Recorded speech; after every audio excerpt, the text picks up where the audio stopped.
Equipments which are present in OR and anaesthesia machine तो सबके लिए इंपॉर्टेंट है क्योंकि हमने रोजाना इस्तेमाल करनी होती है. First of all, I'll give the intro, which includes anesthesia machine receives medical gases from gas supply. It controls the flow, reduces the pressure of desired gases to safe level. It includes the vaporization of volatile anesthetics. Finally, it gives us the final gas mixture and delivers the gases to breathing circuits connected to patient's care. तो ये main एक summary है कि anaesthesia machine के क्या क्या functions आते हैं हमारे पास. ये जनरल एक एनेस्थीसिया मशीन हमारे पास दी हुई है, वैसे तो रोजाना हर बंदा देख लेता है. फर्स्ट ऑफ ऑल जो कंपोनेंट्स एनेस्थीसिया मशीन के मेन होते हैं, to summarise it to the most easiest way, high pressure system या हाई प्रेशर सर्किट आता है और लो प्रेशर सिस्टम आता है.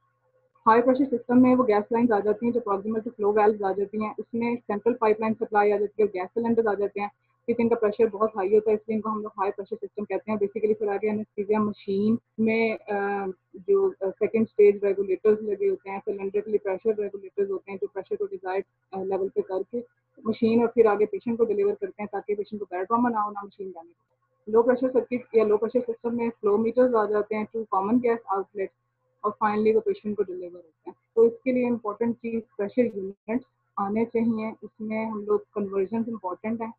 1 ATM is equal to 1 bar होता है is equal to 760 millimetre of mercury. मैंने जो प्रेशर यूज़ किए हैं वो PSI में, जैसे मॉर्गन में ज़्यादातर दिए में, या KPA में भी बीच में यूज़ किए हैं. 14.7 PSI is equal to 100 KPA. Next हम लोग एलाबोरेट करेंगे हाई प्रेशर सर्किट को. हाई प्रेशर सर्किट जो है उसमें मेनली सेंट्रल पाइपलाइन सप्लाई और सिलेंडर्स आ जाते हैं. जो सेंट्रल पाइपलाइन सप्लाई है उसमें मेन जो है वो स्ट्रक्चर आ जाता है, जो मेन पाइपलाइंस होती हैं कनेक्टेड होती हैं हॉजेस के through to the back of the machine. सबने देखा होगा. सेफ्टी के लिए जो है वो इनके टेस्ट भी हम लोग करते हैं. सारी कलर कोडेड होती हैं और ये कॉपर अलॉय से मिलकर बनती हैं जो कि बैक्टीरियोस्टैटिक भी होता है और साथ ये डिग्रेड भी इतनी जल्दी नहीं होता. और आउटलेट्स जो है वो सारी कलर कोडेड होती हैं. तो for the sake of safety इसके लिए डायमीटर इंडेक्स सेफ्टी सिस्टम होता है which prevents the incorrect hose attachment. और पाइपलाइन प्रेशर जो गैसेस का होता है वो बहुत ज़्यादा होता है which is delivered to anaesthesia machine, वो इक्वल टू 50 PSI होता है या 4 बार के बराबर होता है. तो एक वन वे चेक वेल्व के साथ प्रेजेंट होती है which prevents the retrograde flow of gases into pipeline. अब आपने देखा होगा कि जो बैक ऑफ द मशीन पे हॉजेस के साथ अटैच होते हैं पाइपलाइन, तो वो उनके लिए हम लोग दो टेस्ट. और जो हमारे पास मेनली जो गैसेस पीछे आ रही होती हैं उसमें जो नाइट्रस है वो ब्लू कलर की होती है, एयर ब्लैक में होती है, ऑक्सीजन जो है वो वाइट में होती है. वो हर कंट्री का, यूके का और अमेरिका का डिफरेंट होता है. पाकिस्तान में मोस्टली जो है वो हम यही देखते हैं. नेक्स्ट हम लोग सिलेंडर्स को एक्सप्लेन करेंगे which is a part of high pressure circuit. तो दो हमारे पास सिलेंडर जो मोस्टली लगे होते हैं, एक या दो होते हैं, वो ई टाइप सिलेंडर से अटैच होते हैं. ठीक है. And they deliver the gases at A pressure of about 45 to 47 PSI. तो इसकी जो मेन पार्ट्स एनकाउंटर हम लोग करते हैं उसमें एक हैंगर योक असेंबली आ जाता है, pin index safety system which is most important part of safety feature. और इसमें वॉशर गैस फिल्टर आ जाता है, one way check gas again इसमें भी होती है ताकि back flow of the retrograde flow of the gases जो है वो प्रिवेंट हो. सिलेंडर्स भी कलर कोडेड होते हैं, इन पे डिस्क भी अटैच होती है वेल के साथ नेक्स्ट से, जो कि टेस्ट वगैरह जो परफॉर्म किया जाता है सिलेंडर के लिए उसके कंसाइल टेस्ट होता है, 2-3 और होते हैं ताकि उसकी जो सेफ्टी फीचर का पार्ट है, केमिकल कॉन्टेंट्स वगैरह हर चीज़ उस पर लिखी होती है. सिलेंडर जो ऑक्सीजन का होता है वो हमारे पास black body with white shoulders होता है, और जो हमारे पास नाइट्रस का है वो ब्लू कलर का होता है. ये colour coded part of safety feature. इसमें प्रेशर रेगुलेटर लगा होता है बेसिकली जो सिलेंडर से गैसेस टू एनेस्थीसिया मशीन जाती हैं which are of high pressure. So these are regulated by means of pressure regulator और वो 400 KPA में प्रेशर डिलीवर करती है मशीन को. ये हमारे पास प्रेशर रेगुलेटिंग वाल्व है और इसका मैकेनिज्म भी बहुत इजी है कि हाई प्रेशर जो है वो एक्सपोज होता है टू द सिलेंडर और वहाँ से फिर ये लो प्रेशर के थ्रू एनेस्थीसिया मशीन में जाता है और जो दोनों फोर्सेस हैं वो नल एंड वॉइड हो जाती हैं बाय मीन्स ऑफ स्प्रिंग और डायफ्राम. ये पिन इंडेक्स सेफ्टी सिस्टम है. बहुत से स्टूडेंट्स को मतलब नहीं पता होता, हम जैसे को भी बहुत लेट पता चला. इसका कॉन्सेप्ट इंपॉर्टेंट है. ये मशीन की जो बैक पे आप लोग देख रहे हैं पीछे अटैच होते हैं और ये पिन्स होती हैं जो मशीन पर अटैच होती हैं और जो होल्स हैं वो सिलेंडर पर अटैच होते हैं. इनकी अलाइनमेंट होती है स्पेसिफिक और हर गैस की जो है वो अपनी होती है. ऑक्सीजन की जो है वो 2.5 होती है एयर की 1.5 होती है और जो नाइट्रस है उसकी 3.5 होती है। मेन हम लोग यही देखते हैं, तो इसकी याद करने बहुत है। नेक्स्ट हम लोग प्रेशर गेजेस देखते हैं, वो भी part of the high pressure system है। वो front panel of the anaesthesia machine से अटैच होते हैं and these are used to measure the cylinders and pipeline pressure. अब इसका जो है मैकेनिज्म भी इजी है काफ़ी, कि एक इसकी कॉइल्ड ट्यूब होती है जो कि अटैच होती है एक साइड पे, और जो दूसरी साइड है वो निडल फ्रंट पैनल पे हमें नजर आती है। अब जब हाई प्रेशर आप सिलेंडर का ओपन करते हैं तो it is expose, coil tube की अनकॉइलिंग होती है और इस तरह से ये कैलिब्रेट करता है फ्रंट पैनल पे प्रेशर। तो ये हमारे पास इसका प्रेशर गेज का मैकेनिज्म आ गया। ये भी कलर कोडेड होते हैं और ये भी कैलिब्रेटेड होते हैं for each medical gas. Then pipeline, जिस तरह सिलेंडर एनेस्थीसिया मशीन को प्रेशर रेगुलेटेड वेल्व के थ्रू एक specific constant streamline pressure apply कर रहा था, दे रहा था, ताकि मशीन भी डिस्ट्रॉय ना हो, पेशेंट के लंग्स को बैरल ट्रॉमा भी ना हो। इसी तरह पाइपलाइन प्रेशर सर्जिस के लिए भी हमारे पास एक स्पेसिफिक रेगुलेटर होते हैं, जिसमें सेकंड स्टेज प्रेशर रेगुलेटर आता है और फ्लो रिस्ट्रिक्टर्स होते हैं। ठीक है, और फाइनली जो लोअर प्रेशर है वो 100 से 200 kPa तक जो है वो अचीव हो जाता है। अब एंटी हाइपोक्सिक फीचर्स या ऑक्सीजन फेलियर सेफ्टी डिवाइसेस बहुत इंपॉर्टेंट है मशीन के अंदर, ताकि गलत जो है वो हाइपोक्सिया पेशेंट को ना हो, या फिर अनकंट्रोल्ड क्वांटिटी में जो है वो नाइट्रस से air in the absence of oxygen चली ना जाए पेशेंट को। इससे मेडिकल एक्सीडेंट काफ़ी ज़्यादा हो जाते हैं। तो oxygen supply passes directly to the flow control valve। बाकी जो गैसेज हैं वो सेफ्टी डिवाइसेस के थ्रू जाती हैं। और पुरानी मशीन में ज़्यादातर यही होता था कि एक small piloting line, pressure line होती थी, जो कि ऑक्सीजन के जो प्रेशर उसको डिटेक्ट कर लेती थी। अगर 20 psi से कम प्रेशर होता था तो वो शट ऑफ वेल्व एक्टिवेट होकर नाइट्रस और एयर की सप्लाई को बंद कर देती थी, ताकि विदाउट एनी ऑक्सीजन कोई ट्रॉमा वगैरह ना हो पेशेंट को, हाइपोक्सिया। और ऑक्सीजन जो मिक्सर में ऐड होती है फ्लो कंट्रोल वेल्व के थ्रू, वो last gas to be added to the mixer होती है। और दूसरी चीज़ ये है कि वो डायरेक्ट फ्लो कंट्रोल वेल्व से आ रही होती है। बाकी गैसेज जो है वो चेक वेल्व से गुजर के आती हैं। अब ये हमने लो प्रेशर सिस्टम स्टार्ट कर दिया, इसमें फ्लो मीटर्स आ जाते हैं। फ्लो मीटर्स मोस्टली जो है वो 2 टाइप्स के हम लोग देखते हैं। ड्रैगर की मशीन में इलेक्ट्रॉनिक होते हैं, बाकी जो कैनलॉन वगैरह की हैं वो दूसरी हम लोग देखते हैं कि वो एक ग्लास असेंबली वाले नॉर्मल बॉबिल वाले देखते हैं। तो 2 टाइप्स के होते हैं, एक electronic and constant pressure variable orifice flow meter. अब इनके जो पार्ट्स हैं वो भी सिंपल हैं। They consist of flow control needle valve, एक टेपर्ड ट्रांसपेरेंट प्लास्टिक की ग्लास ट्यूब होती है और एक लाइट वेट रोटेटिंग बॉबिन में बॉल होती है। तो मैकेनिज्म इज दिस कि आप जब flow control needle valve at the basis of base पे नॉब्स प्रेजेंट होती हैं, आप उनका एंटी क्लॉकवाइज में रोटेट करते हैं, तो उससे फ्लो इंक्रीज करता है, फ्रेश गैस फ्लो जो मेडिकल गैस आ रही होती है उससे निडल वेल्व ओपन करने से गैस टेपर ट्यूब में एंटर हो जाती है, और वो फिर ग्रेविटी और फ्लो दोनों जो है इफेक्टों से बॉबिन रोटेट करता है लाइट ट्रांसपेरेंट ट्यूब के अंदर। इसमें इंपॉर्टेंट चीज़ जो याद रखने वाली है वो ये है कि लो फ्लो रेट के ऊपर जो है फ्लो लेमिनार होता है and it is a function of gas viscosity. उस पर हेगन-पॉज़ेस लॉ जो है वो अप्लाई होता है, फिजिक्स में इंपॉर्टेंट है। दूसरी चीज़ ये है कि जब हाई फ्लो पे आप लोग करते हैं, क्लियरेंस जो ट्यूब की और बॉबिन की है वो काफ़ी लेंथी हो जाती है, ज़्यादा हो जाती है, उससे फ्लो टर्बुलेंट हो जाता है और it becomes a function of gas density. और एज ए सेफ्टी फीचर जो है there is a stop on oxygen flow control valve, ताकि मिनिमम फ्लो जो है वो 200 से 300 ml पर मिनट तक रहे। और हर फ्लो मीटर जो है वो हर गैस के लिए कैलिब्रेटेड होता है, कलर कोडेड होता है। खासतौर पर जो ऑक्सीजन है, आप लोग देखेंगे कि ऑक्सीजन का जो नॉब होता है फ्लो कंट्रोल वेल्व वाला बेस पे, वो रेज्ड होता है। ये वैसे किसी और कंट्री की दी हुई है कलर कोडिंग। हम लोग के यहाँ पे ऑक्सीजन वाइट में आती है, एयर जो है वो ब्लैक में आती है, एंड वो ब्लू में ही आती है। ये इसके डायग्राम है, आप लोग देख सकते हैं किस तरह से आप रोटेट करेंगे तो ये मूव करेगा ऊपर, और फिर इसकी रीडिंग्स के लिए जो है वो बॉबिन और बॉल का डिफरेंट होता है। आपने बॉल लेंगे। नेक्स्ट प्रॉब्लम्स जो इनकाउंटर हो सकती हैं फ्लोमीटर्स के अंदर, उसमें ये है कि अगर आप लो फ्लो पे यूज़ करेंगे तो डर्ट आ सकती है, उससे आपकी रीडिंग का इफेक्ट हो सकता है, जो आप सप्लाई दे रहे हैं पेशेंट को इफेक्ट हो सकती है। स्टैटिक इलेक्ट्रिसिटी बिल्डअप हो जाती है, उसके लिए एंटी स्टैटिक स्प्रेज होते हैं। पोजीशन चेंज से फर्क पड़ जाता है क्योंकि ये कैलिब्रेटेड होते हैं to work in vertical position. बाकी इनके लिए भी एक सेफ्टी फीचर होता है कि there is prevention of back pressure. there is flow restrictor which is present downstream to flow meters, ताकि अगर कॉमन गैस आउटलेट ब्लॉक हो जाती है तो बैक प्रेशर से जो है फ्लो मीटर इफेक्ट ना हो, और ये कैलिब्रेटेड होते हैं हर गैस के लिए। will move to vaporizers. Vaporizers भी designed होते हैं to add a controlled amount of inhalational agent after changing from liquid to vapor, and then these are added to fresh gas flow. दो तरह के vaporizers हम लोग देखते हैं. एक ड्रॉवर वेपराइजर, ये पहले ज़्यादा यूज होते थे ओल्ड मशीन में, रिमोट एरियाज में जब आपने एनेस्थीसिया देना होता था. And these were present inside the breathing system. ये बाई डायरेक्शनल होते थे, एजेंट्स नॉन स्पेसिफिक. जबकि जो प्लानम वेपराइजर्स हैं, हम लोग मोस्टली यूज करते हैं, हर मशीन के बाहर यही लगे होते हैं. These are present outside the breathing system and these are agent specific. इनकी रेजिस्टेंस भी हाई होती है और ये यूनिडायरेक्शनल होती है. कंपोनेंट्स जो मोस्ट इंपॉर्टेंट है वेपराइजर्स के, उसमें केस आ जाता है. हम लोग कॉपर यूज करते हैं which is a good heat sink. बाकी एक बायपास चैनल होता है, वेपराइजेशन चैम्बर होता है जिसमें विक्स लगी होती है to increase the surface area. कि अगर फ्रेश गैस फ्लो इंक्रीज करती है तो सरफेस एरिया इंक्रीज करने से जब हीटअप होगा इनहेलेशनल एजेंट तो ज़्यादा क्वांटिटी में पेशेंट को ठीक तरह से, मतलब इक्वल क्वांटिटी में डिलीवर हो, लाइट में सीधे का chance. And there is temperature sensitive valve which controls the splitting ratio.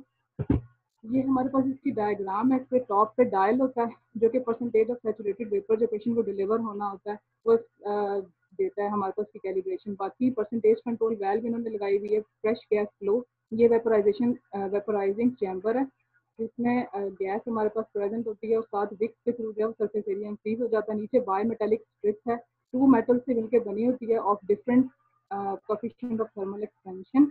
और दूसरी साइड से जो है वो आउटलेट पोर्ट से ये दोनों गैसेस मिक्स होकर एक जो है वो saturated, fully saturated with fresh gas, fully saturated with inhalation agent patient को फ्रेश गैस फ्लो के साथ मिक्स होकर गैस डिलीवर होती है. जो प्रॉब्लम्स मोस्ट कॉमनली इसमें एनकाउंटर हो सकते हैं, पंपिंग इफेक्ट होता है. इसमें ये होता है कि जो पॉजिटिव प्रेशर वेंटिलेशन आप लोग यूज करते हैं तो इंटरमिटेंट प्रेशर चेंजेस आते हैं which can cause the different quantity of inhalation being delivered to the patient. तो उसके लिए इनलेट ट्यूब जो है उसको लॉन्ग कर दी. साथ डाउन स्ट्रीम फ्लो रिस्ट्रिक्टर्स प्रेजेंट होते हैं. जो प्रेशर अगर एक्सीड करता है तो वेपराइजर डैमेज ना हो वो ओपन हो जाते हैं. वेपराइजर्स भी कलर कोडेड होते हैं. आइसो पर्पल कलर की होती है, सीवो येलो और हेलोथीन जो है वो रेड और एनफ्लोरेन ऑरेंज कलर में आती है. और कैलिब्रेटेड होते हैं at ambient temperature and ambient pressure. तो आप लोग अगर हाई ऑल्टीट्यूड पे भी जाएंगे तो it will work as same और सेम क्वांटिटी करेंगे डिलीवर. नेक्स्ट डेफ्लुएंट का वेपराइजर, ये थोड़ा सा डिफरेंट वेपराइजर होता है कि इलेक्ट्रिकली हीटेड होता है और इसको एटलीस्ट 5 से 10 मिनट आपको लगते हैं हीटअप करने में कि वो डिजायर्ड क्वांटिटी बनाए और वो डिलीवर करे. क्योंकि इसका सैचुरेटेड वेपर प्रेशर ज़्यादा होता है, इस वजह से इसका वेपराइजर भी डिफरेंट तरीके से बनाया गया. बस इसमें डिफरेंस ये है कि इसमें फ्रेश गैस फ्लो अलहदा से जाती है फ्लो रिस्ट्रिक्टर के थ्रू होते हुए, और जो इनहेलेशन एजेंट है वो अलहदा से जाता है. कैपेसिटी इसकी 450 ml होती है और it operates at 39 degree centigrade and 2 atm pressure. Next anaesthesia machine में मोस्ट इम्पॉर्टेंट जो है वो इमरजेंसी ऑक्सीजन फ्लश है.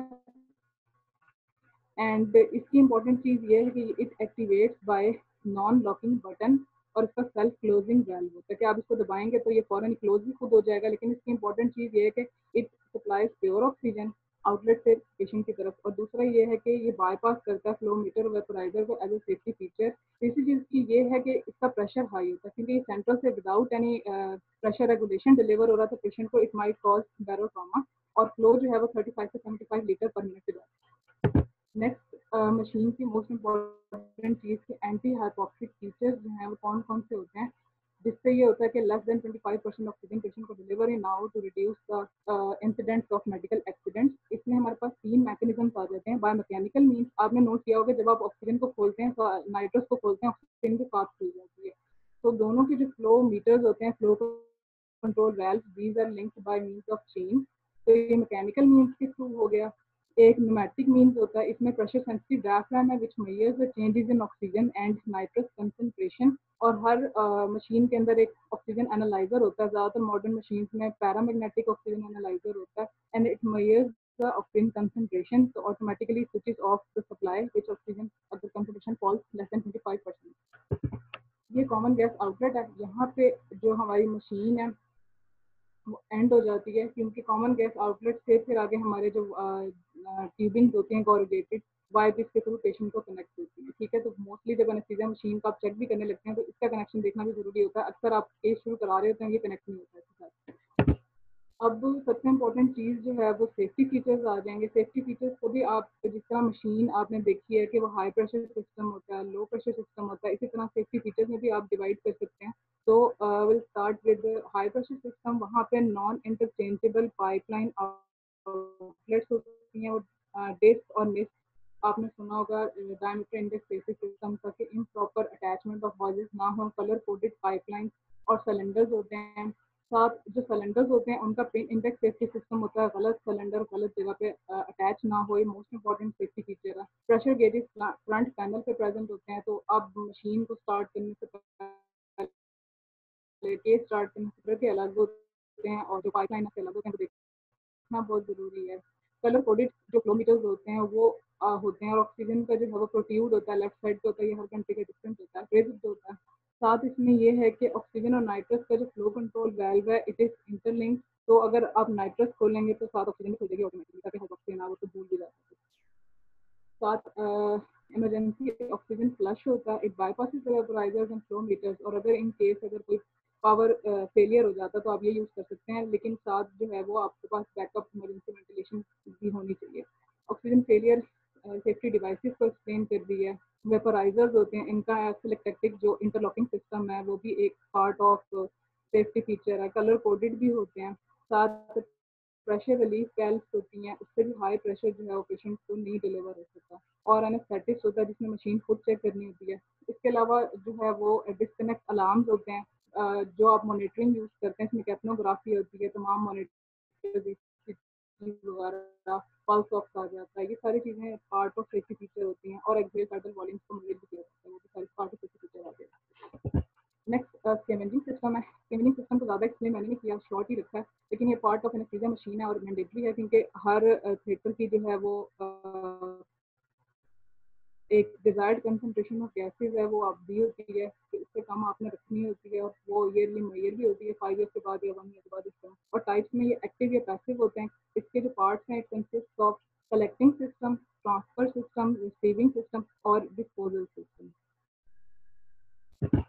ये स्कैवेंजिंग सिस्टम को एक्सप्लेन किया हुआ है कि ये कनेक्टेड होता है bye means of expiratory valve, ये वेंटिलेटर के साथ वहाँ से ट्रांसफर और फिर रिसीव, और देन एयर और फैन के थ्रू आगे एक्सटीरियर हो जाता है। लेकिन ये एक्टिव भी होता है और पैसिव भी। पैसिव या एक्टिव में फिर वैक्यूम मोटर अटैच होती है। नेक्स्ट डेली चेकलिस्ट जो एनेस्थीसिया मशीन के लिए। सबसे पहले अगर आप चेकलिस्ट स्टार्ट करने लगे, केस आपने स्टार्ट कराना है, first of all will verify the emergency ventilation equipment. इसमें आपके पास ऑक्सीजन सिलेंडर, एम्बू बैग वगैरह होना चाहिए, हर थिएटर में मौजूद होना चाहिए बिफोर गिविंग जीआई या फाइनल जो भी आपने कराना है वेंटिलेशन का, बैकअप वेंटिलेशन। नेक्स्ट आप लोग इसको भी डिवाइड कर लेंगे test for high pressure system and low pressure system. First of all for high pressure system, check the oxygen cylinder properly attached है, ओपन है। प्रेशर गेज को जब ओपन करेंगे तो एटलीस्ट हाफ फुल होने चाहिए। 1000 psi का प्रेशर गेजेस रीच करें। Central pipeline supply properly attach हैं, वो भी जो प्रेशर गेजेस हैं वो डिजायर्ड प्रेशर मेजर करके बता रहे हैं। देन लो प्रेशर सिस्टम का टेस्ट आ जाएगा। अब लो प्रेशर सिस्टम का जो है वो लीक टेस्ट होता है, ठीक है। इसमें आपने ये करना है, सक्शन बल्ब जो ऑपरेटर का भी ले सकते हैं। अब मास्टर स्विच को ऑफ करेंगे, वेपराइजर्स का देखेंगे टाइट वगैरह हैं, कोई लीकेज वगैरह तो नहीं है, फ्लो कंट्रोल वेल्व भी क्लोज हैं। और आपने सक्शन बल्ब को कॉमन गैस आउटलेट का पोर्ट उतार के वहां पे लगा देना, और उसको अच्छी तरह से डिफ्लेट करके लगाना कि वो स्क्वीज हो, ठीक है। And it must remain squeeze for at least 10 second, ठीक है। तो इसका मतलब है कि कोई लीक नहीं है सिस्टम में। नेक्स्ट पहले आपने मास्टर स्विच ऑफ करके किया था ये वाला टेस्ट, अब turn on the master switch, और उसके बाद फिर आपने देखना फ्लो मीटर्स के इंडिविजुअली के हर गैस जो है ठीक कैलिब्रेट हो रही है, कोई बॉबिंग वगैरह स्टैटिक तो नहीं हो रही, कोई जैम वगैरह तो नहीं हो रही। फिर आपने स्कैवेंजिंग सिस्टम चेक करना। देन आपने जो है वो ब्रीदिंग सिस्टम चेक करना। ब्रीदिंग सिस्टम के अंदर सबसे इम्पोर्टेंट जो है वो ऑक्सीजन मॉनिटर है, ठीक है। ऑक्सीजन मॉनिटर जो है वो एटलीस्ट 21% रूम एयर पे जो है वो रीडिंग दे रहा हो, और लो ऑक्सीजन अलार्म जो है वो भी सही तरह से काम कर रहे हो। वो आपने पहले रूम एयर पे चेक करना है, उसके बाद री इंस्टॉल कर लेना है सेंसर को दोबारा से मशीन में। फिर आपने वेरीफाई करना है कि मॉनिटर जो है वो ग्रेटर देन 90% रीड कर रहा है। अब आपने इनिशियल स्टेटस जो है वो ब्रीदिंग सिस्टम का चेक करना है। आपने बाहर से देख लेना, साथ के ब्रीदिंग ट्यूब आपने कनेक्ट की हुई है, वाई पीस कनेक्ट किया हुआ है, साथ आपने जो है वो HME कनेक्ट किया हुआ है, उसके साथ तो ब्रीदिंग सिस्टम कंप्लीट है, अनडैमेज है, प्रॉपर सारे इक्विपमेंट लगे हैं। फिर आ जाएगा leak test of the breathing system. इसमें आपने बैग मोड पे अटैच करना है, वैग मोड मतलब वेंटिलेटर पे है तो वैग मोड पे करना है। उस पर ब्रीदिंग सिस्टम आपने चेक कर लिया, CO2 एब्जॉर्बर वगैरह चेक हो गया। तो आपने जो है वो देखना है कि तमाम गैसेस बंद हैं, APL वाल्व को आपने बंद किया, आपने ऑक्सीजन फ्लश दबाया, वाई पीस को ऑफलूज किया। तो आपने देखना है जो गेज है साइड पे APL वाल्व वगैरह की पुरानी मशीन पे लगी होती है, तो it must read at least 30 centimetre of water for at least greater than 10 seconds. इसका मतलब है कोई लीक नहीं है, तो ये leak test of breathing system मतलब है। फिर आपने वेंटिलेशन सिस्टम और यूनिडायरेक्शनल वाल्व चेक करनी है, उनको कैलिब्रेट करना, तमाम अलार्म्स को चेक करना। और जो है नेक्स्ट वेंटिलेशन को चेक करने के लिए आपने वाई पीस से एक और बैग अटैच कर देना, और वहाँ से भी आपने जो है ये रफली टेस्ट होता है। मोस्टली हम लोग मॉर्निंग से आके यही परफॉर्म करते हैं कि आपने ऑक्सीजन फ्लश किया, एक सेकंड ब्रीदिंग बैग जो है वो वाई पीस के आगे अटैच किया, और आपने APL वाल्व बंद करके आपने फ्लश ऑक्सीजन दबा के देख लिया कि वो डिफ्लेट ना हो बैग और वो इन्फ्लेटेड हो। ठीक है, फिर आपने स्लोली APL वाल्व खोल के गैस रिलीज कर दी। फाइनल पोजीशन में आपने देखना है कि सारी चीज़ें जो हैं वो ठीक हैं, वेपराइजर्स ऑफ हैं, APL वाल्व खुला हुआ है, switch selector switch bag mode पे है, तमाम किलोमीटर जीरो रीच करें, पेशेंट की सक्शन लेवल एडिकेट होना बहुत जरूरी है, और breathing system is ready to use. तो ये हमारे पास फाइनल स्टेटस जो है वो मशीन का आ जाएगा। ये प्रॉपर जो है वो एक चेकलिस्ट की मशीन की मॉर्निंग से जरूर परफॉर्म होनी चाहिए। और अच्छी बात यह है कि MIC में कर लेते हैं हम लोग, डिजिटल भी होती हैं, इलेक्ट्रॉनिक वो सेल्फ टेस्ट होता है, वो ज़्यादा ईजी होता है, तो बाकी मैनुअल का आप इजीली मॉर्निंग पे आके कर सकते हैं। नेक्स्ट टॉपिक जो है मशीन कंप्लीटेड। अब मिसलेनियस टॉपिक्स हैं जिसमें डीसिप सक्शन वगैरह आ जाएगी। ये नॉर्मली रोजाना हम इक्विपमेंट देखते हैं, यूज करते हैं।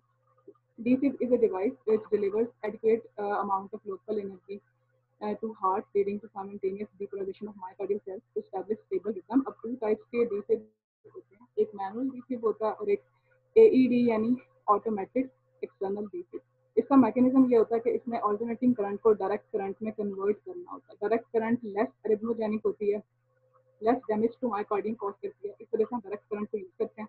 और फिर एक ट्रांसफार्मर लगा होता है जिसमें 40 वोल्ट से 5000 वोल्ट तक उसको अप करना होता है ताकि simultaneous depolarisation of myocardial cells achieve हो जाए। और जो रिदम आ रही होती है शॉकेबल या नॉन शॉकेबल, शॉकेबल पे करेंगे वी फिब या वी टेक, तो उससे वो रिदम साइनस में कन्वर्ट हो जाए। टू टाइप्स होती हैं डिफिब्रिलेटर की जो मोस्टली यूज होती हैं, एंड इनकी division based on the waveform है। ये मोनोफेजिक डिफिब होता है, ओल्ड था ज़्यादा, पहले यूज होता था, और ये यूनिपोलर करंट को डिलीवर करता है। और एक बाइफेजिक होता है विच डिलीवर्स टू फेज करंट। ये आपने कॉमनली वैसे देखा भी होगा, IC में ज़्यादातर होता है, OR में भी होता है। नेक्स्ट हमारे पास जो है सक्शन सिस्टम है। सक्शन सिस्टम जो है वो मोस्ट इम्पॉर्टेंट है, खासतौर पर इंडक्शन आउट करना पेशेंट को हर टाइम होता है, सर्जन भी यूज करते हैं। इसके मेन कंपोनेंट्स आ जाएंगे, इसमें पावर सोर्स होती है, suction controller, receiver, suction tubing and suction nozzle. Power source जो है वो मोस्टली सेंट्रली ड्रिवन होती है, मोस्टली जो अंडरग्राउंड रूम्स बने होते हैं हॉस्पिटल में जहाँ पे सेंट्रल पाइपलाइन आती है, वहाँ पे सक्शन मोटर भी पड़ी होती है, वो जनरेट करती हैं काफ़ी ज़्यादा नेगेटिव प्रेशर, अबाउट 400 से 500 मिलीमीटर मर्क्यूरी। इसके अलावा बाकी इक्विपमेंट्स भी इससे चलते हैं नेगेटिव प्रेशर से, जैसे हमारे वहाँ पे स्टेनोटमी जब करने लगते हैं तो जो सॉ होती है वो भी नेगेटिव प्रेशर से चलती है, उसका प्रेशर बहुत ज़्यादा होता है, 7 बार तक होता है। तो मैकेनिज्म इसका ये होता है, it works on the basis of venturi principal.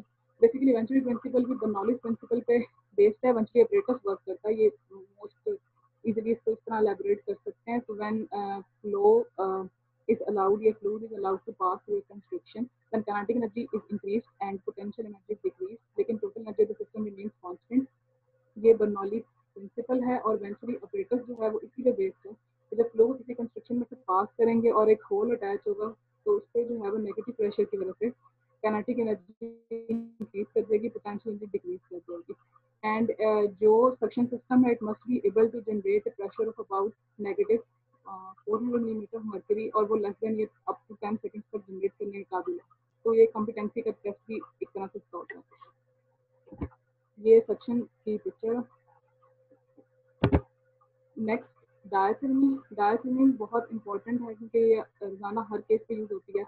तो diathermy is a form of physical energy in which deep heating of tissues is accomplished by the use of high frequency electrical current, and इसमें it depends on the amount of heat generated। Diathermy जो है वो destroy या coagulation of tissues में important role play करती है।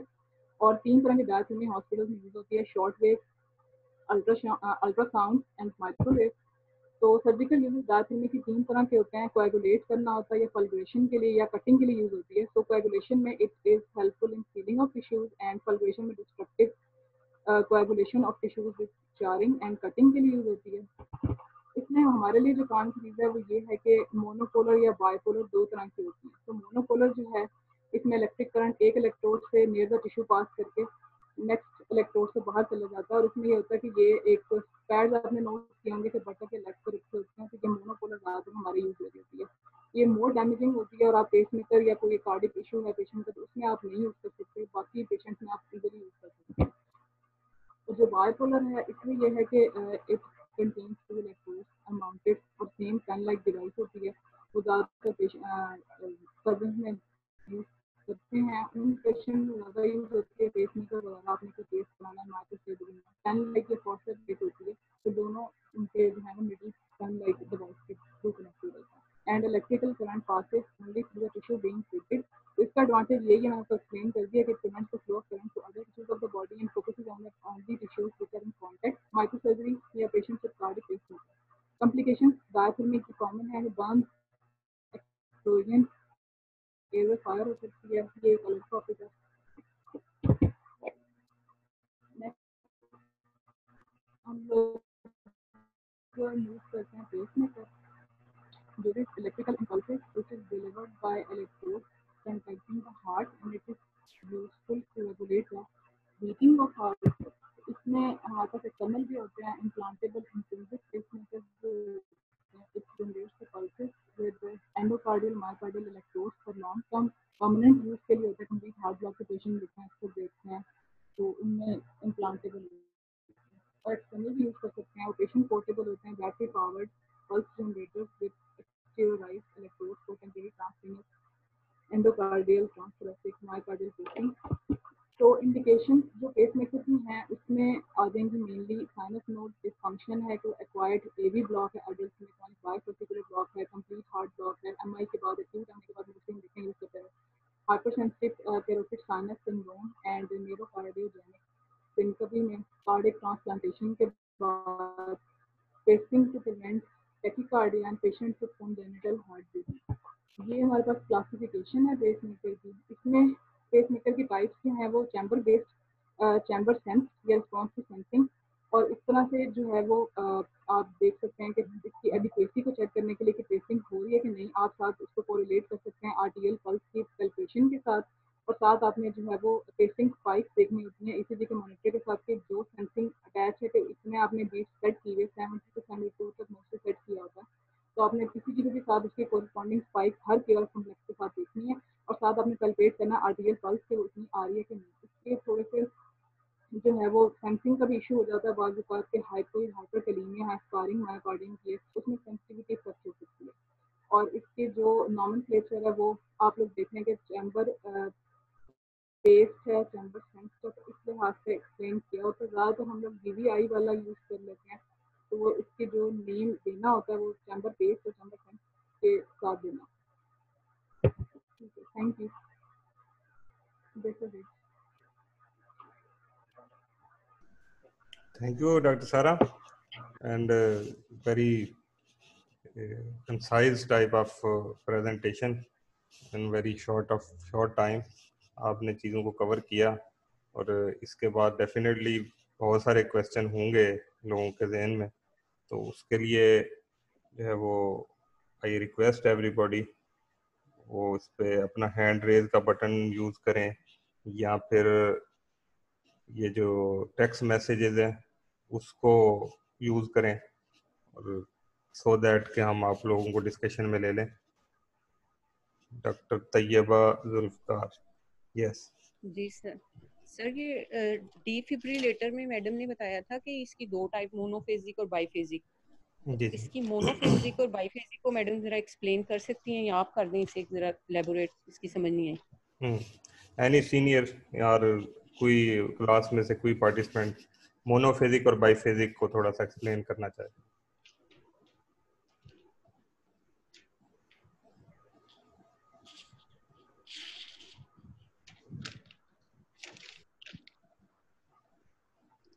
जी तनवीर भाई, ये आवाज सुन रहे हैं? जी जी। आपकी तरफ आएंगे, मोनोफेजिक और बाईफेजिक। अच्छा सवाल है। मेरे ख्याल में जो मोनोफेजिक है ना, उसमें जो direction of flow of current है ना, वो यूनिलैटरल है, और जो एनर्जी डिलीवरी सिस्टम है वो ओल्ड फैशन्ड है, लेस एफिशिएंट है, और उसके लिए जो एनर्जी है वो ज्यादा चाहिए होती है डिफिब्रिलेट करने के लिए या कार्डियोवर्ट करने के लिए। जबकि जो बाईफेजिक है उसमें जो करंट का फ्लो है वो एनी डायरेक्शन, यानी दो तरफ करंट ये कर सकता है डिलीवर ना, according to the cardiac cycle की जो है इलेक्ट्रिकल एक्टिविटी को सेंस करते हुए। और दूसरा मोर एफिशिएंट है, इसमें जो एनर्जी रिक्वायर्ड है टू डिफिब्रिलेट वो भी लेस रिक्वायर्ड है।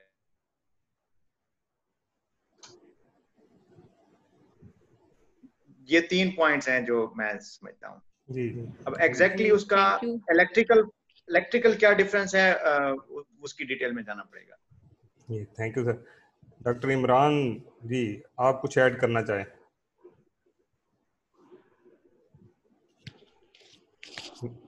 डॉक्टर इमरान करें कुछ चीज ऐड करना। जी जी सर, मैं कह रहा हूँ जैसे सर तनवीर ने बताया ऐसा ही है। बस मैं ये कहना चाह रहा था कि इसमें करंट जाते हुए भी वो यानी कि सिंक्रोनाइज करता है, और आते हुए और ये साइन वेव में एक्ट करता है। सही है, ठीक है, यही पॉइंट है जो डॉक्टर तनवीर और इमरान बात कर रहे हैं। इसमें जो एक मेजर पॉइंट है ना, वो ध्यान में रखें कि जो यूनिपोलर है उसमें आपकी जो प्लेट लगी हुई होती है ना, जो यूजुअली हम लेग पे लगाते हैं, और उसके बाद जो सर्जिकल साइट है वहां पे हम यूनिपोलर यूज कर रहे होते हैं, तो उसके बीच में जितना पार्ट बॉडी का आएगा वो सारे से करंट फ्लो करेगा। तो जो करंट का एक्सपोजर सर नहीं, हम लोग डिफिब्रिलेटर की बात करें।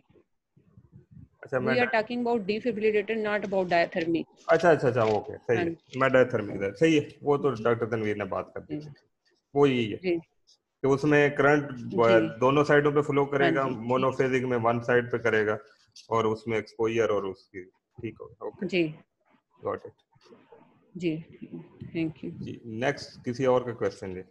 Thank you.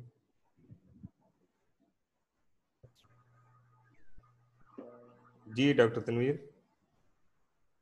सॉरी, असल में मैं अभी सिस्टम में पूरी तरह, ये नहीं मुझे पता है हैंड रेज का ऑप्शन करना होता है, क्योंकि नजर ये जो डायथर्मी है ना दोनों, इसका जो प्रिंसिपल है ना, उसको मेरा ख्याल है जो वर्किंग प्रिंसिपल है, क्यों ये कोआगुलेट करता है, उसमें एक की चीज है, उसे कहते हैं करंट डेंसिटी।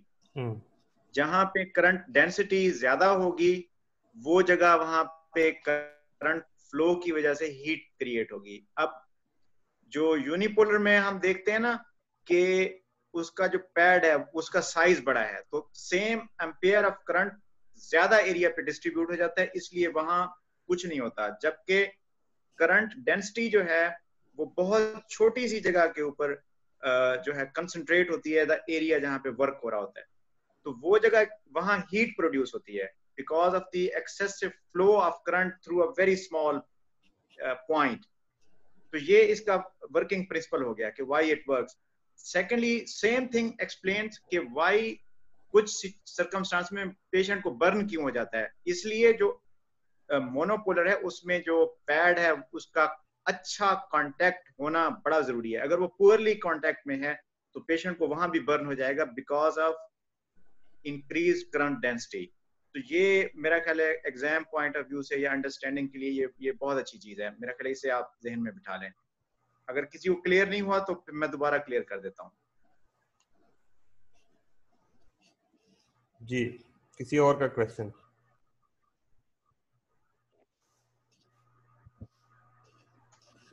डॉक्टर रजा अली की करें क्वेश्चन।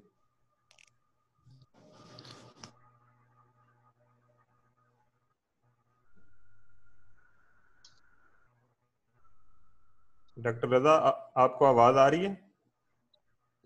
अनम्यूट किया मैंने आपको, करें सवाल। ठीक है सर, क्वेश्चन मेरा जो है इसके हवाले से है, जो शॉक हम डिलीवर करते हैं, डिफिब्रिलेशन और कार्डियोवर्जन में डिफरेंस एक्सप्लेन कर दें सर। जी sir, difference between defibrillation and cardioversion.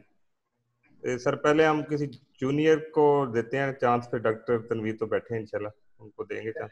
अच्छा, मीनवाइल मैं सर राना अल्ताफ साहब ने हमें अभी ज्वाइन किया, तो मैं वेलकम करता हूँ सर को क्लास में। सर आपको आवाज़ आ रही है? अभी सर के साउंड में थोड़ी इशू चल रही है, तो जो ही सर का प्रॉपरली कनेक्ट होता है तो फिर सर से बात करते हैं। ठीक, कोई ऐड करना चाहिए? इमरान?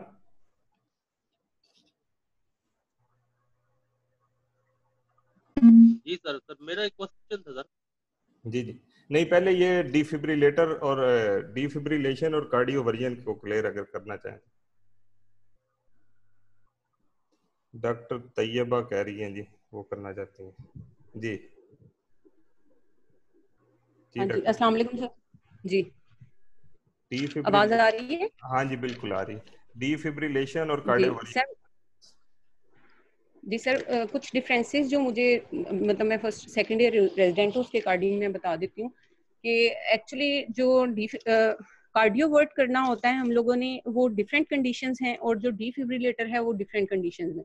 जो कार्डियो वर्जन करनी होती है वो हम लोगों ने सुप्रावेंट्रिकुलर कंडीशंस हैं, जैसे सुप्रावेंट्रिकुलर टैकीकार्डिया है, एफिब है, ऐसी कंडीशंस में, और एट्रियल फिब्रिलेशन वगैरह है, फ्लटर है, ऐसी कंडीशंस में अगर हम लोग शॉक अप्लाई करते हैं तो वो हम लोग कार्डियो वर्ट करते हैं पेशेंट को, और उसमें हम लोग लेस एनर्जी, लेस जोल यानी कि लेस देन 150 या 100 जोल तक एनर्जी यूज करते हैं, और वो एट्रियाज के रिदम को ठीक करने के लिए मोस्टली यूज किया जाता है। लेकिन जो डिफिब्रिलेटर है एक्चुअली इसमें मोर देन वन पॉइंट्स पे अगर फॉर एग्जांपल हार्ट फिब्रिलेट कर गया है, और वो डिफरेंट डिफरेंट जो भी उसके फोकाएं हैं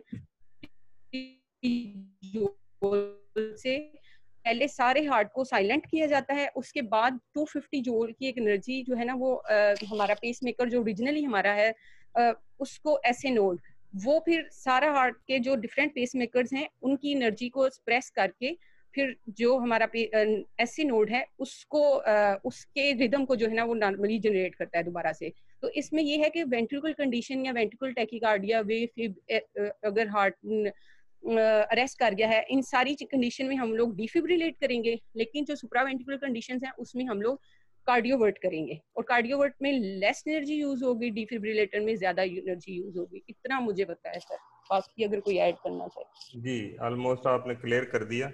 तो basically it's related to condition, अगर फिब्रिलेशन है तो डिफिब्रिलेट होगा, और अगर जो है रिदम डिस्टर्ब है अदर देन डिफिब्रिलेशन जो एरिथमियाज हैं उसमें कार्डियोवर्जन हम यूजुअली यूज करते हैं। तो बाकी करंट डिफरेंस होता है कि डिफिब्रिलेशन में करंट ज़्यादा यूज करते हैं। डॉक्टर तनवीर साहब करें ऐड? सर मैंने आपको ऑन किया हुआ है सर, 1 मिनट मैं आपको लूँगा। राना साहब ने हमें ज्वाइन किया है, सर से ज़रा बात कर लेते हैं।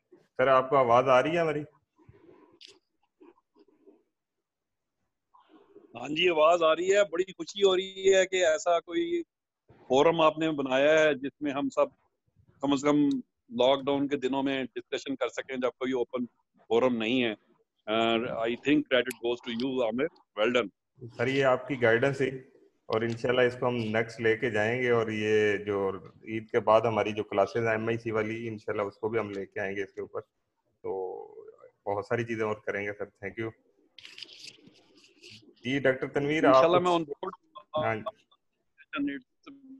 वेरी जी, सबसे पहले तो ये है कि हमारे मोहतरम सीनियर राना साहब, प्रोफेसर साहब, अस्सलाम वालेकुम। वालेकुम सलाम। आपके लिए क्या हाल है? सर तनवीर में बात कर रहा हूँ, मैं इस वक्त ड्यूटी पे बैठा हूँ अपनी हॉस्पिटल यूके में। अच्छा, देख ले, इस वक्त ऐसे लग रहा है हमारे पास ही बैठे। ये आमिर साहब ने बहुत अच्छा इनोवेशन, बहुत अच्छा काम कर रहे हो। अल्लाह ताला सलामत रखे आपको। Thank you. तो बेसिकली ये जो है ना डिफिब्रिलेशन, कार्डियोवर्जन, ये टर्म्स का डिफरेंट है। ऑल सिर्फ जो 2 एरिथमिया है ना जिसमें वेंट्रिकुलर टैकीकार्डिया, वो भी मोनोफेजिक नहीं, जिसमें ज्यादा ये होता है, वो वाला tachycardia plus ventricular fibrillation.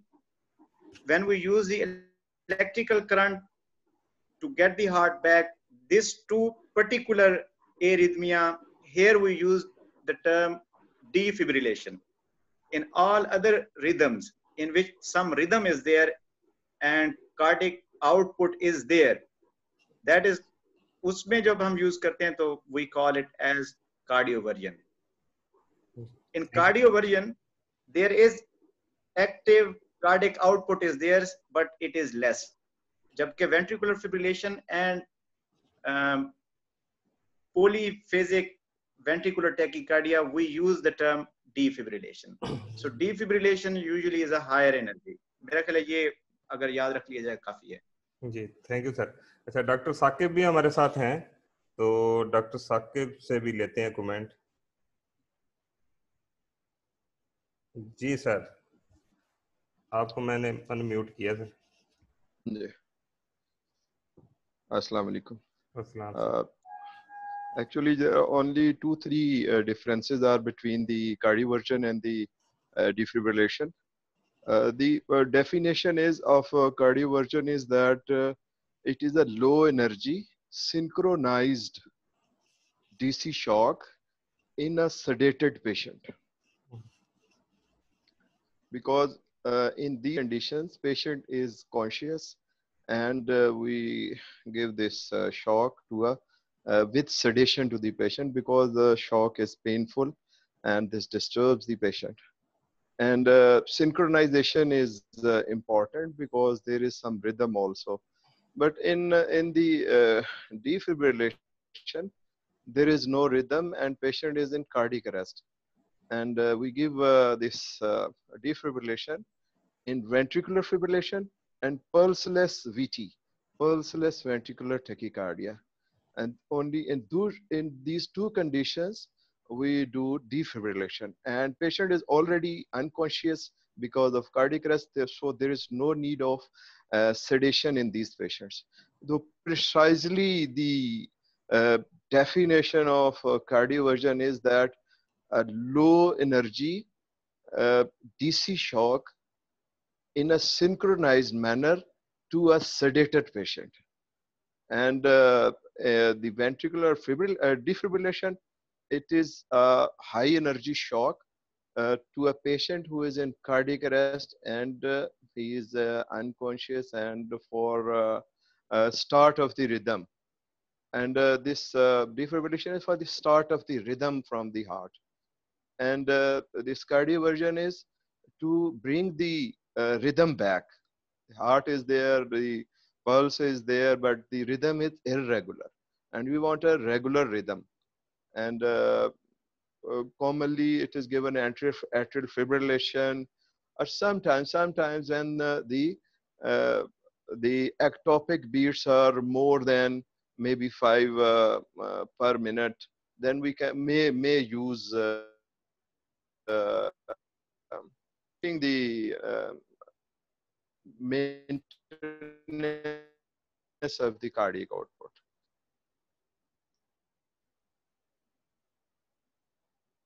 किसी और का क्वेश्चन? Any question from anybody? इसमें निदा ने हैंड रेज किया है. Yes Nida, you are unmute. Yes sir, मैं डॉक्टर तनवीर इससे पहले जो बता रहे थे डायथर्मी के बारे में, मैं उसके बारे में पूछना चाह रही थी कि मैं लिटिल सा मिसिंग कर दिया था तो मुझे क्लियर नहीं हुआ था. डायथर्मी वाला? जी जी जी जी, मैं डॉक्टर तनवीर से कहता हूँ थोड़ा रिपीट कर देते. जी डॉक्टर तनवीर, डायथर्मी वाला जो क्वेश्चन है उसे थोड़ा. Thank you so much. The working principle of diathermy is the current density. In unipolar, देखें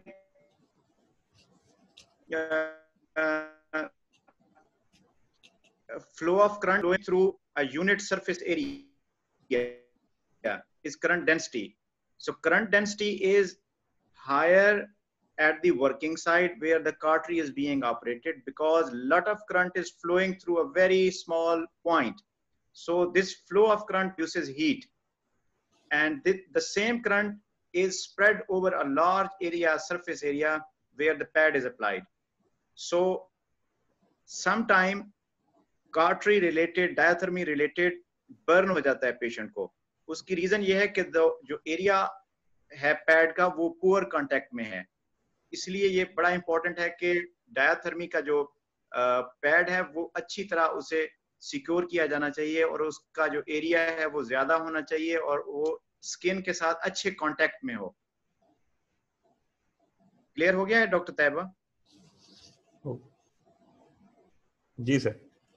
अच्छा, अब हमारा नेक्स्ट ये है कि हम थोड़ा सा क्वेश्चन, वो जो हमने एमसीक्यूज का क्विज दी आपके साथ शेयर किया था, उसके जो आंसर हैं उसको हम डिस्कस कर लेते हैं. तो अरसलान, आपके पास रेडी है स्क्रीन? अरसलान,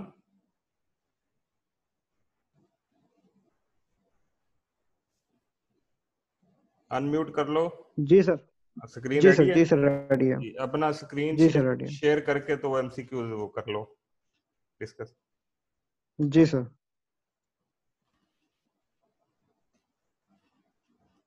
स्क्रीन शेयर हो रही होगी मेरी? जी जी हो गई जी. यस. अच्छा सर, इसमें हमने 10 एमसीक्यूज शेयर किए थे और एक लॉन्ग क्वेश्चन शेयर किया था.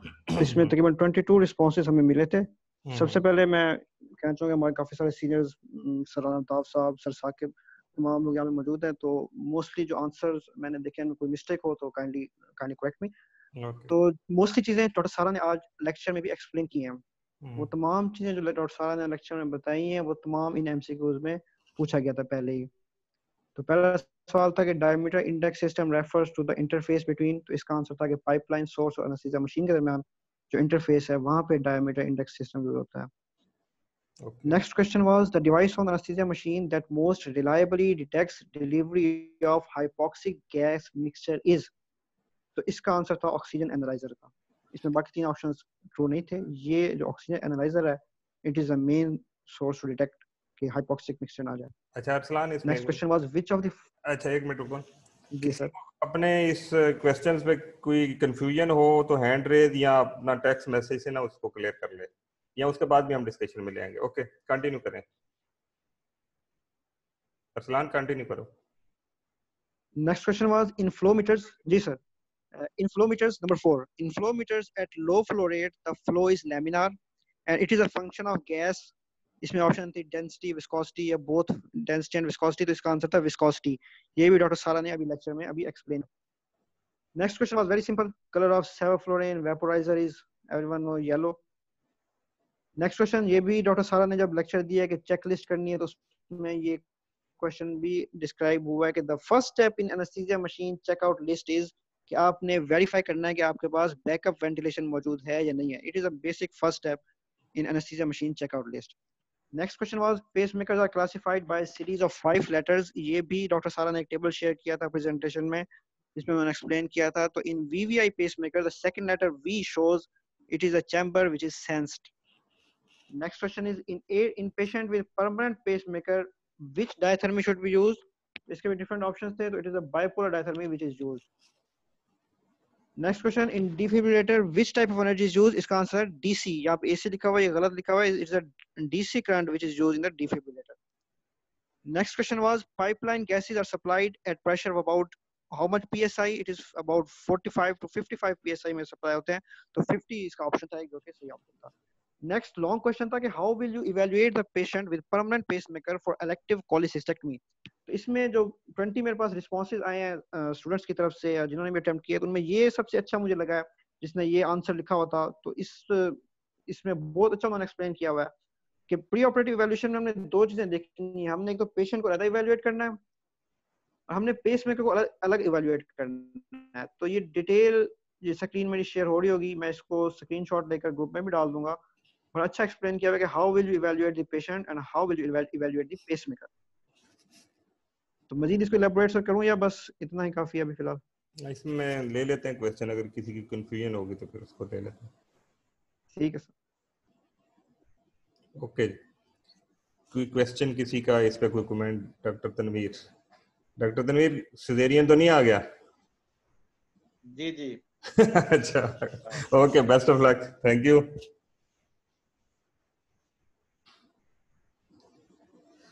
अच्छा जी, ये एमसीक्यू क्विज पे किसी का कोई क्वेश्चन या कोई कंफ्यूजन? डॉक्टर साकिब जी सर।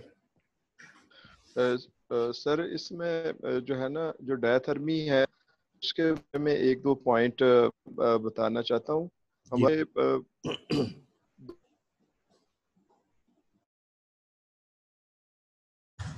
पैड रखते थे तो उसमें दो तीन किस्म के पैड्स यूज होते हैं। एक मेटल का पैड यूज होता है, नीचे मेटल की प्लेट रखते हैं, तो उससे काफी ज्यादा पेशेंट्स को बर्न हो रहे थे, मतलब उसमें।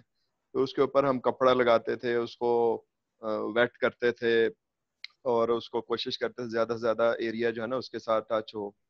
अच्छा, उसके बाद फिर जो ये ब्लैक वाली जो प्लेट होती है वो लगाते थे, और उसमें भी साइजेस हैं, स्मॉल साइज है, बिग साइज है, मीडियम साइज है। और अडल्ट में भी जो है ना बिग लगाते हैं। जो पीड्स हैं उनमें उनके बटक्स के नीचे बच्चों के वो रखते थे ताकि मैक्सिमम कांटेक्ट आए। जितना कम कांटेक्ट आएगा वहां पे बर्न हो जाता था। तीसरे डिस्पोजेबल पैड्स आते हैं जो आप डिस्पोजेबल टिक हो जाते हैं और वहां पे वो उसको वो लगाते हैं। अच्छा, एक चीज जो है ना वो बड़ी इंपॉर्टेंट है, ये पर्सनल एक उसमें मतलब ऑब्जर्वेशन है कि कुछ सर्जन जो है ना वो उसके ऊपर जो उनकी जो टच करते हैं ना, जो टच फोर्सेप्स है उसको दबा के तो वो भूल जाते हैं उसको छोड़ना। प्रोलॉन्ग्ड जो उसका यूज है ना, एक तो शॉर्ट उसमें शॉर्ट बर्स्ट में उसको यूज करना है, एक प्रोलॉन्ग टाइम 1 मिनट के लिए उसने बैठू देर तक उसको, उससे जो प्लेट वाला जो करंट है ना वहां पे भी वो काफी ज्यादा हीट जो है मिल जाती है और वहां पे बर्न होने के चांसेस जो है ना वो बढ़ जाते हैं। तो फिर हमने उनको कहा कि आप जो है ना 10 सेकंड से ज्यादा इसको टच ना करें, फिर उसको छोड़ें और उसके बाद फिर आप इसको, आप ये नहीं कि 1 मिनट के लिए आप उसको, और टिश्यू की बाइट स्मॉल लें। जितनी आप स्मॉल बाइट लेंगे जो पिन पॉइंटेड वहां पे, तो फिर क्योंकि ये बहुत बड़ा मसला होता है, जिस वक्त बर्न हो जाता है इतना डीप बर्न होता है तो समटाइम्स बोन्स तक चला जाता है। तो इसलिए जो है ना ये बड़ा इम्पोर्टेंट है कि आप उसको डायथर्मी के बारे में आपको, क्योंकि आप operation was successful, that patient return to the ward with a burn. तो ये बड़ा डिस्टर्बिंग होता है और इसमें पेशेंट जो है दे कैन आल्सो सू, और वो जो है उसमें आपको वो भी जिसमें आपका कोई फॉल्ट नहीं है। तो ये मैं एक पॉइंट जो है ना वो बताना चाहता था कि डायथर्मी के यूज के बारे में बहुत ही हमें जी, केयरफुल होने की जरूरत है। Thank you. ठीक है, थैंक यू सर। अच्छा, इसमें अभी ना एक चीज़ मैं आपके साथ शेयर करना चाह रहा हूँ। अभी आपने जस्ट 1 मिनट के लिए अपने आप को डिस्कनेक्ट या अनम्यूट वगैरह नहीं करना। एक फीचर आपको दिखाना चाह रहा हूँ कि जिसको हम यूज़ करके ऑनलाइन यहाँ पे अपने टॉक्स के जो रिहर्सल है वो भी कर सकते हैं। वो इसका फीचर है जूम का, जिसको हम कहते हैं ब्रेकआउट रूम्स। तो उसमें हम जो है ना छोटे छोटे ग्रुप्स में डिवाइड कर सकते हैं। तो 50 ब्रेकआउट रूम्स हम डिवाइड कर सकते हैं एक सेटिंग में। तो उसमें तरीका ये होगा कि हम जो एग्जामिनर है और पार्टिसिपेंट, उसको एक ब्रेकआउट रूम में हम सेपरेट कर दें, वो उस पर अपना एक सेशन के क्वेश्चन कर लें। उसके बाद हम वापस आके दूसरे कैंडिडेट के साथ यानी कि उसको इंटरमिंगल कर लें। उसमें मैं आपको थोड़ा सा एक ट्रायल देने लगा हूँ, तो उसको यू विल फील कि ये एक बड़ी ज़बरदस्त है। ये 5 ग्रुप्स में मैं डिवाइड करूँगा और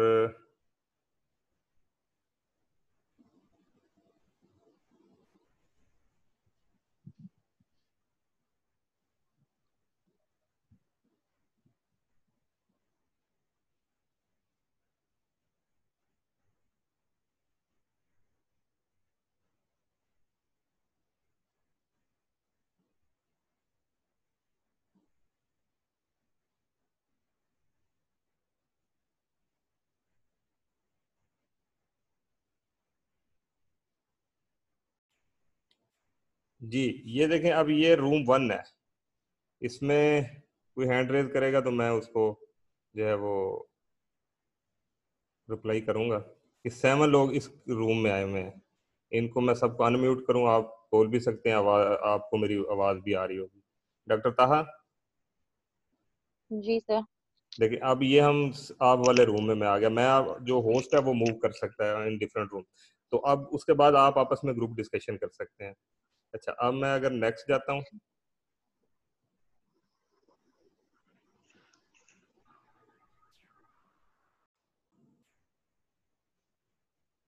जी ये डॉक्टर अदनान है, निदा है, ये ब्रेकआउट रूम 2 है, और अगर मैं आप सबको अनम्यूट करूं तो आप मेरी आवाज़ सुन भी सकते हैं और आप आपस में भी डिस्कस कर सकते हैं। ठीक है, it's a breakout room 2। Okay okay sir. तो ये एक फीचर है जो मैं आपके साथ थोड़ा शेयर करना चाह रहा था कि ताकि आपको अंदाज़ा हो कि हम इस पे क्या कुछ कर सकते हैं। अच्छा अब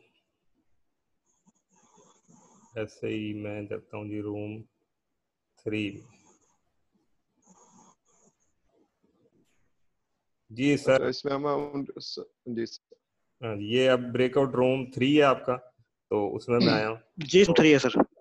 तो ये देखें, यहाँ पे आप आपस में डिस्कस कर सकते हैं। अगर मैं सबको अनम्यूट कर दूं तो आप सब आपस में डिस्कशन भी कर सकते हैं, यानी थोड़े लोग होंगे, आप इतनी साउंड डिस्टरबेंस नहीं होगी। और यहाँ पे अगर मैं 1 into 1 कर दूं, सपोज करें जो है ना एग्जामिनर डॉक्टर साकिब है और उनके साथ मैं डॉक्टर वसीमा को कैंडिडेट लेना चाहूँ तो वो उस पर टॉक्स के स्टेशन की तरह इस पर बातचीत कर सकते हैं।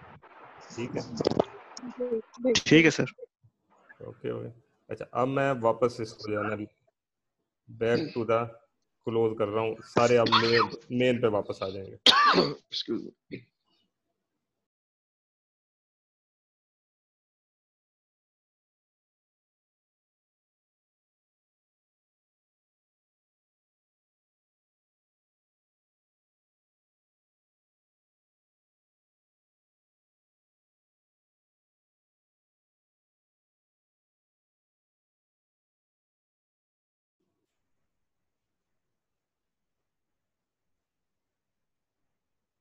जी तो अब सारे लोग वापस आ गए। तो ये एक फीचर है जिसके जरिए मैं इस पे काम कर रहा था कि हम कैसे इस पे ना टॉक्स या इस तरह की रिहर्सल कर सकें। तो ये मुझे एक बड़ा कन्वीनियंट लगा, इसको अगर हम यूज़ कर लें तो इस पे हम अपने जो कैंडिडेट्स हैं जो एग्ज़ाम के लिए प्रिपरेशन कर रहे हैं उनको भी हेल्प कर सकते हैं in the form of rehearsal of talks. Even इस पे लॉन्ग केस की डिस्कशन या टेबल वाइवा की जो डिस्कशन है वो भी हो सकती है। तो ये एक एडिशनल पॉइंट था। अच्छा नेक्स्ट वीक में जो हमारा शेड्यूल है वो तो फार्माकोलॉजी बनता है, तो उसी को कंटिन्यू करें। किसी का कोई feedback? We have just 2 minutes, उसमें हम क्लोज करेंगे।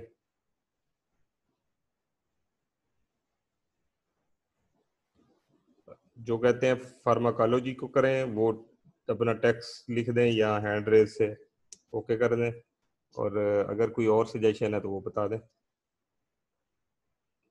Okay, pharma is okay, doctor ताहा, रिजवान, ओके ठीक है। इसको हम नेक्स्ट वीक को चलाते हैं। उससे अगला जो वीक है वो ईद वाला है, उसमें हम ब्रेक लेंगे। ईद आप इंजॉय करें और फिर ईद के बाद हम जो है ना कार्डियोवास्कुलर सिस्टम को उस पर नेक्स्ट मॉड्यूल को जो है ना वो कंटिन्यू करेंगे। तो थैंक यू सो मच। इसमें आप लोगों का रिस्पांस अच्छा आ रहा है। अभी इसमें और भी हैं हमारे साथ, कुछ ट्रेनीज हैं, उनको कुछ डिफ़िकल्टी फील हो रही है, उनको मैंने पर्सनली भी किया था इनवाइट कि आप अगर कुछ आपको हैं इश्यूज तो डिस्कस कर लें इन सॉफ्टवेयर यूजिंग या स्टडी में कोई स्केजुलिंग में। तो इंशाल्लाह और लोग भी एक्टिवली पार्टिसिपेट करेंगे। और एक चीज़ मैं यहाँ ज़रूर मेंशन करूँगा कि जो लोग प्रेजेंटेशन दे रहे हैं ना, जैसे डॉक्टर सारा ने दी, डॉक्टर इमरान ने, वो अपना एक्सपीरियंस भी अगर आपके साथ शेयर करें तो जो बंदा प्रेजेंटेशन बनाता है उसका टॉपिक जितना अच्छा उसको समझ आता है वो उतना सुनने वाले को समझ नहीं आता। तो अगर यहाँ डॉक्टर इमरान हैं तो उनसे लेते हैं ओपिनियन के उन्होंने एक प्रेजेंटेशन दी और कैसे फील कर रहे हैं। इमरान नहीं बैठा, चलें डॉक्टर सारा के कमेंट से लेते हैं। डॉक्टर सारा, आपको अनम्यूट किया मैंने। जी सर। ये टॉपिक कैसे समझ आया फिर आपको? सर ये रिफ्रेश हो गया, पढ़ा तो था, लेकिन ये था कि आप चीज़ों को अच्छा समराइज करके ना याद रहता है आपको भी प्रेजेंटेशन। ऑब्वियसली पढ़ के बंदा फिर बनाता है तो खुद भी आ जाता है अच्छे से, तो ये कि बंदा सिर्फ सुन के पढ़े, एक्सप्लेन करने से भूलेगा नहीं बाद में। सही है। ये बेसिकली जो लोग वॉलंटियरली आए और इस पे जो है ना वो उनको हम देंगे चांस तो इधर प्रेजेंट करें, तो ये आपकी जो है कॉन्फिडेंस को भी बिल्ड करेगा और understanding of that specific topic वो भी आपकी बड़ी बेहतरीन हो जाएगी। तो इसके साथ ही किसी का कोई कमेंट हो तो वो बताए, वरना फिर हम इसको यहीं पे क्लोज करते हैं।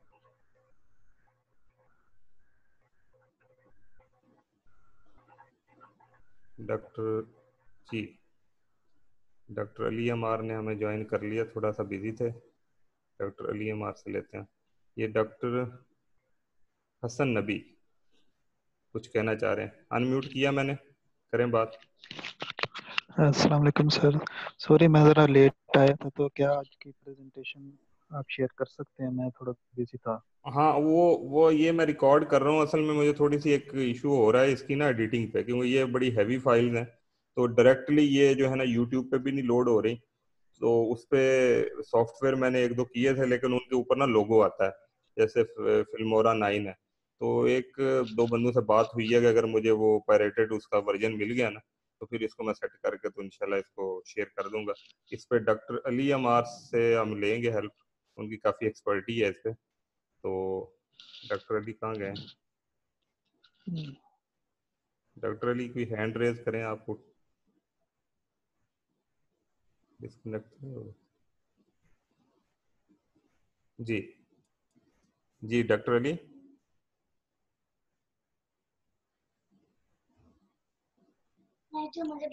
आज मैं बस ज्वाइन करने में काफी लेट हाँ रहा, हाँ जी जी। तो सेशन तो डेफिनेटली मेरा था, लेकिन मैंने एंड पे जितने मिनट मिले मैंने घुसने की कोशिश पूरी की। तो प्रेजेंटेशन के हवाले से मैं एक फीडबैक देना चाहूंगा कि मतलब सलमान साहब की क्लासेस होती थी तो हम सारे प्रेजेंटेशन बना के लाया करते थे, आमिर को भी याद होगा। बिल्कुल अच्छा। तो वो प्रेजेंटेशंस मेरे पास आज भी लैपटॉप में काफी सारी पड़ी हैं, जितने दोस्तों को जो चाहिए होंगी। मशीन पे मेरे पास एक बहुत अच्छी प्रेजेंटेशन है, तो वो भी मैं शेयर करता हूँ इंशाल्लाह। इस सेशन से फारिग होकर कल इंशाल्लाह मैं करता हूँ। हाँ वो तो बहरहाल ये कि प्रेजेंटेशन जो बनाता है, आमिर की बात बिल्कुल जेन्युइन है कि उस बंदे के कंसेप्ट इतने क्लियर रहते हैं कि वो थ्रू आउट लाइफ उसको याद ही रहते हैं। ठीक है, तो don't hesitate to present your topic. सारे पीजी से, सारे रेजिडेंट से मतलब यही रिक्वेस्ट है कि एक्टिवली आए, प्रेजेंटेशन बनाएं, हमसे डिस्कस करें, और इंशाल्लाह they will learn a lot. और प्रेजेंटेशन के स्किल जितने अच्छे आप अपने डेवलप अभी कर लेंगे तो आप उतने अच्छे टीचर बनेंगे। बिल्कुल। तो इंशाल्लाह उम्मीद करते हैं कि आप आने वाले जनरेशन में जब हम रिटायर हो चुके होंगे तो आप किसी अच्छे फोरम पे बैठे हमारा जो यानी एक सर है फखर से बुलंद कर रहे होंगे इंशाल्लाह। यही जो प्लेटफॉर्म है ये तो फ्यूचर में इसने और डेवलप होना है। 5G आने के बाद पता नहीं ये कॉलेज यूनिवर्सिटियां रहती भी हैं कि नहीं, तो ये इन्हीं बच्चों ने चलाना है। अच्छा अली भाई, एक अभी मैं इनके साथ फीचर अभी शेयर कर रहा था, वो ब्रेकआउट रूम वाला, वो बड़ा ज़बरदस्त हमें फीचर मिला है, जिससे हम वो अपना टॉक्स वाले जो डिबेट है ना वो हमारी हल हो जाएगी, जिसमें हम वन एग्जामिनर वन जो है कैंडिडेट वाला जो एक्सपोजर है वो हमें मिल जाएगा। तो इंशाल्लाह वो भी हम करेंगे। इसके बाद डॉक्टर अजहर हुसैन जी, मैंने अनम्यूट किया आपको, आप कोई बात ऐड करना चाहें?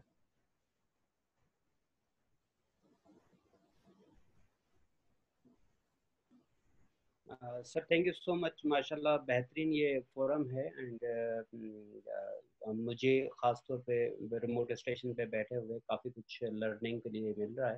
आई होप कि इंशाल्लाह नेक्स्ट टॉपिक्स बेहतर होंगे और ज़्यादा इंटरेक्टिव होंगे। जितने वो ज़्यादा इंटरेक्टिव होते हैं उतना ही सबका ज़्यादा बेनिफिट होता है। This was all I have to say, thank you so much. अच्छा सर, डॉक्टर अजहर आप किस स्टेशन से हैं? सर इस वक्त मैं लोरालाई में हूँ सर। माशाल्लाह, बहुत previously I was in Multan. मैं मुल्तान से मेरी ट्रेनिंग कंप्लीट होकर अभी लोरालाई में पोस्ट हो गई। अच्छा, ये टेक्नोलॉजी है। हम यूके से डॉक्टर तनवीर बैठे हुए थे, आप फार लॉन्ग एरिया से आप भी बैठे हुए हैं, बहुत सारे और भी लोग हैं। उसके अलावा ये ऑनर C8 नाम पता नहीं है, मैं अनम्यूट किया आपको, करें बात। सर अस्सलाम वालेकुम।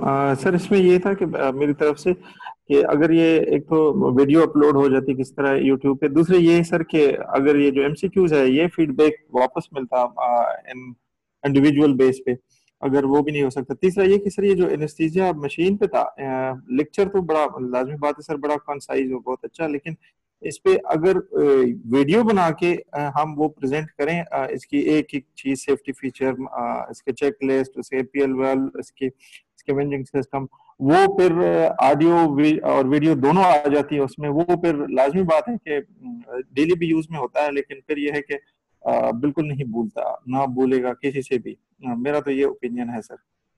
जी बिल्कुल, आपने जेन्युइन बात की है, और इस पे मैं पहले दिन से ये बात बार बार बात कर रहा हूँ कि जो हमें ना ये छोटी छोटी वीडियोस बनाए, छोटी छोटी वीडियोस बना के उसमें हमारे रेजिडेंट भी बना सकते हैं, सीनियर भी बना सकते हैं, 7 से 8 मिनट की वीडियो, वो आप मुझे भेज दें, मैं यूट्यूब चैनल पर डाल दूंगा, साथ ही लिंक इधर शेयर कर दें।